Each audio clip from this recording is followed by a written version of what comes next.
क्या हमारा शरीर एक समय में कई कार्य करने के लिए बना है? अगर आपके मन में भी यह प्रश्न है तो गौतम बुद्ध के जीवन की इस कहानी से आज आपको इस प्रश्न का उत्तर मिलने वाला है। जब सिद्धार्थ को आत्मज्ञान प्राप्त नहीं हुआ था, यह कहानी उस समय की है जब सिद्धार्थ आत्मज्ञान की खोज में थे। यह कहानी उस समय की है। उस समय सिद्धार्थ निरंजना नदी के किनारे एक गुफा में रहा करते थे। नदी के दूसरी तरफ एक गांव था। बुद्ध प्रतिदिन ध्यान करने के बाद उस गांव में भिक्षाटन के लिए जाते थे। उस गांव तक जाने के लिए नदी पार करनी पड़ती थी।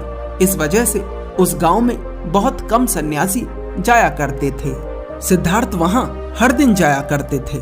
धीरे धीरे लोग सिद्धार्थ को जानने लगे थे।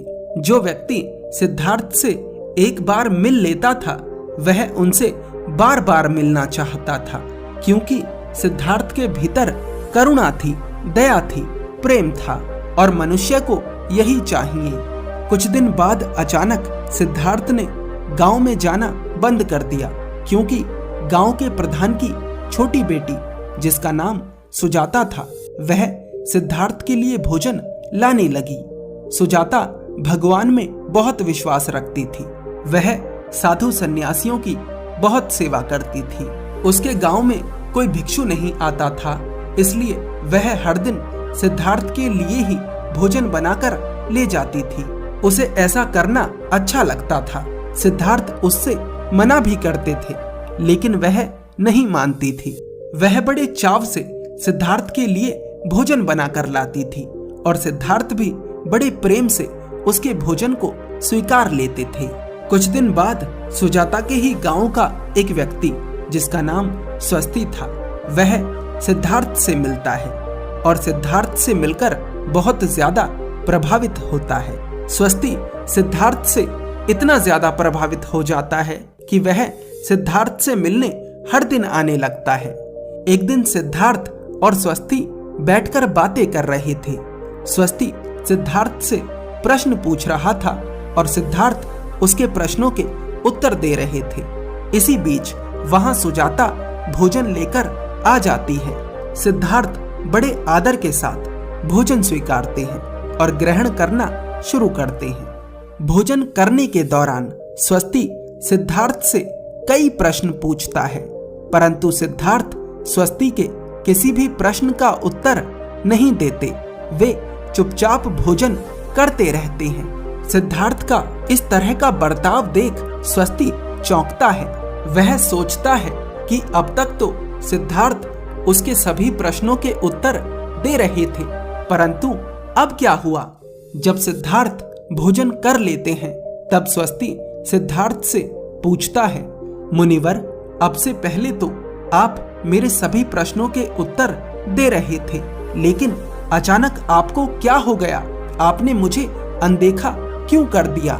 सिद्धार्थ स्वस्ति से कहते हैं, मैं क्षमा चाहता हूँ भंते, लेकिन मैं तुम्हें कुछ बताना चाहता हूँ। भोजन का निर्माण बड़ी कठिनाइयों से होता है। किसान रात दिन मेहनत कर कर फसल पालता है, उसकी रखवाली करता है, तब जाकर अनाज पैदा होता है और फिर घरों में महिलाएं पूरी लगन और मेहनत के साथ भोजन को पकाती हैं और खाने योग्य बनाती हैं। इतनी कठिनाइयों के बाद तैयार हुए भोजन का आनंद तभी लिया जा सकता है जब हम इसे पूरी जागरूकता के साथ ग्रहण करें। अगर उस समय मैं तुम्हारे प्रश्नों के उत्तर देता तो मैं इन सभी लोगों की मेहनत का अपमान करता जिन्होंने इस भोजन को खाने योग्य बनाया है। बहुत सारे लोग कहते हैं कि हमारा शरीर एक समय में कई कार्य करने के लिए बना है, लेकिन यह बात बिल्कुल गलत है। हमारा शरीर सही से एक समय में एक ही कार्य कर सकता है। मैं आपसे एक प्रश्न पूछता हूँ, क्या आप मुझे सुनने के साथ साथ बोल भी सकते हैं? कुछ लोग कहेंगे हाँ। मैं हाँ कहने वालों से एक प्रश्न पूछता हूँ, क्या आप इन दोनों कामों में से किसी एक भी काम को अच्छे से कर पाएंगे? अगर आप सुनेंगे तो बोल नहीं पाएंगे और अगर बोलेंगे तो सुन नहीं पाएंगे। और अगर दोनों करेंगे तो दोनों में से एक भी नहीं कर पाएंगे।